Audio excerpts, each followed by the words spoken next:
Python programming language has multiple data types and data structures that you can use to store and manipulate data efficiently. In this video, we will discuss the Python data type int. Hey everyone, welcome back.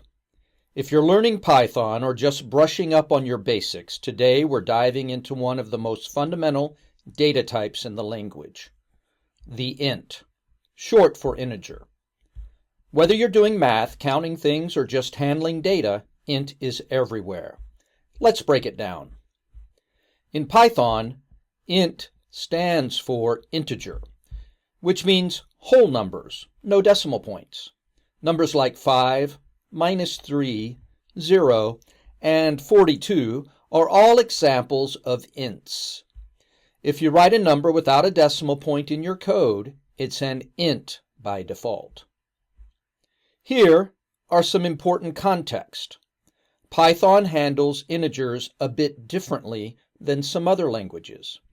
For example, in languages like C or Java, integers have a fixed size in memory, 32 or 64 bits perhaps. That limits how big they can get.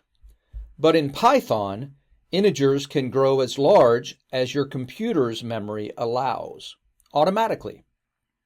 That means Python can handle really huge numbers without you needing to worry about overflow. Int is used anytime you're working with whole numbers. That could be counting loops, indexing items in a list, doing calculations, or working with timestamps. You'll see it in math operations, comparisons, and even in things like games or data analysis. Here are a few quick facts you should know. Int supports all standard arithmetic: addition, subtraction, multiplication, integer division, modulus, and powers. You can convert other types to int using the int function, like int string 42 or int 3.7. But be careful with that last one, as this will simply truncate away the 0.7, the decimal portion. Division with slash gives you a float. Use // for integer division. Boolean values, true and false, are actually stored as ints with values 1 and 0.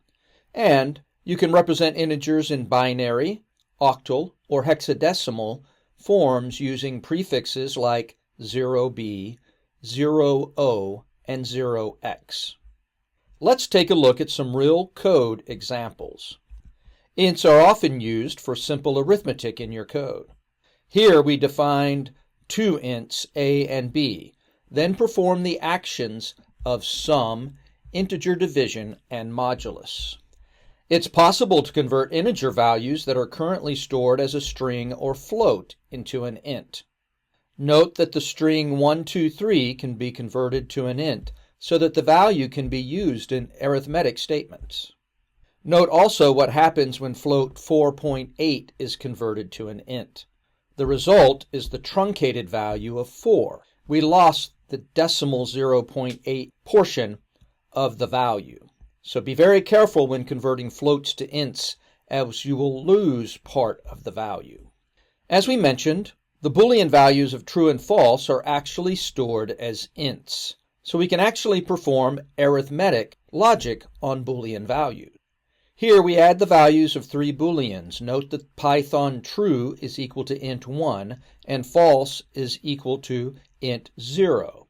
So we get 1 plus 1 plus 0, which equals 2. Also, as we mentioned, Python integers do not have a fixed storage size. So unlike other programming language, we do not need to adjust the data type to store large numbers.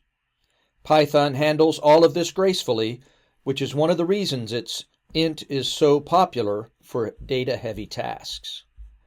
So that's the lowdown on Python's int type.